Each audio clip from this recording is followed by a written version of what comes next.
Oui, bonjour, on se retrouve pour la 5e émission pour la chaîne YouTube du Marathon Toulouse Métropole qui a lieu dans pas très longtemps, dans 15 jours. Je suis avec Laurent et Patrick, deux concurrents qui sont inscrits depuis un bon moment sur cette édition, la 9e. Bon, mais déjà, est-ce que vous pouvez vous présenter? Vous courez beaucoup? Laurent, Patrick? Alors moi je fais de la course à pied depuis à peu près 15 ans maintenant et en règle générale c'est plutôt des 10 km et je me suis mis au marathon il y a à peu près 7-8 ans. Et tu as déjà fait le Le Toulouse marathon Métropole? de Toulouse, oui, j'ai eu l'occasion de le faire il y a 3 ans, le marathon de Toulouse. D'accord, Et bon, ça s'était à peu près bien passé, je pense que j'avais fait 2h45. d'accord, un bon chrono. Et donc, Laurent, Alors, bonjour à tout le monde.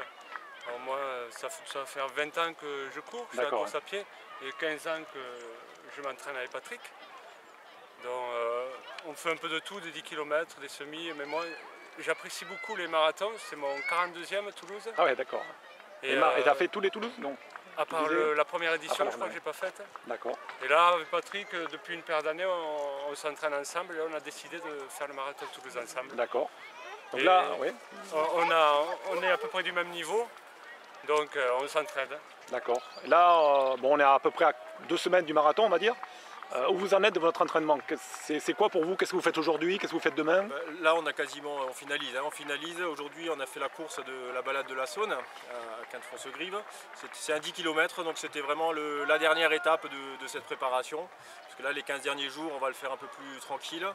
On a fait une préparation sur 10 semaines. Avec bon, des sorties longues bien sûr, on a fait du fractionné, il faut quand même garder de la vitesse, donc des séances de fractionné. Et puis on a fait pas mal de courses, des 10 km pour justement garder cette vitesse. Et on a fait le semi-marathon de Toulouse, donc il y a 3 semaines maintenant. C'était 5 semaines avant le marathon de Toulouse. Et vous êtes allé courir sur le parcours ou pas du tout? Vous le connaissez? Ça vaut pas le coup de revenir courir dessus? Non, là on le connaît, le parcours. Bon, c'est un parcours qui est en ville, donc... D'accord. Vous le trouvez comment du coup? C'est un parcours roulant, c'est roulant. un parcours pour faire un chrono. D'accord. S'il y a une bonne météo, mais ils l'ont changé plusieurs fois, mais le parcours qui se fait maintenant, là, il est sympa. Il te plaît bien? Ouais, ça fait plusieurs années que... D'accord. Donc là, au jour d'aujourd'hui, est-ce que vous faites attention, je sais pas, au sommeil, à ce que vous mangez ou ça arrivera que dans les derniers jours? Là, je pense que nous, on fait attention de... Quand on court toute l'année, on fait toute l'année attention de toute manière. Bien sûr, on a des repas jokers où c'est qu'on peut se lâcher. Sinon, c'est une habitude de tous les jours. Et surtout quand on prépare un marathon. Au niveau diététique, on pense que c'est hyper important. Ouais, ce sera surtout la dernière semaine où il faudra vraiment faire attention. Et sur les 3-4 derniers jours, pas d'excès et puis une bonne alimentation. Et le jour J, vous savez déjà comment ça se passe? Vous vous levez très tôt? Vous arrivez juste au dernier moment? Comment vous savez déjà un peu comment ça va se passer ou... En général, le jour J, la veille, on ne dort pas trop. D'accord, ouais. Excitation. Ouais, on se lève tôt, oui, et puis il y a un rituel où on se prépare. Après, c'est chacun, c'est assez personnel après le marathon. Chacun a ses rituels de préparation. Sinon, c'est beaucoup dans la tête aussi le marathon. D'accord. Et au niveau tactique de course, vous savez déjà comment vous allez faire? Vous allez rester ensemble tout le temps ou... Au niveau tactique... On va essayer.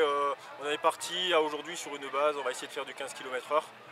Donc partir sur 2h48. Voilà, on espère pouvoir rester le plus longtemps possible ensemble et puis à peu près vers le 30e kilomètre. Voilà, s'il y en a un qui lâche, qui craque ou si l'autre se sent bien, voilà. Chacun fera sa course à ce moment-là. Le principal c'est de tenir l'entraînement qu'on a eu toute l'année au fractionné, c'est-à-dire on part pour faire du 15 à l'heure, de tenir le 15 à l'heure le plus longtemps possible. D'accord.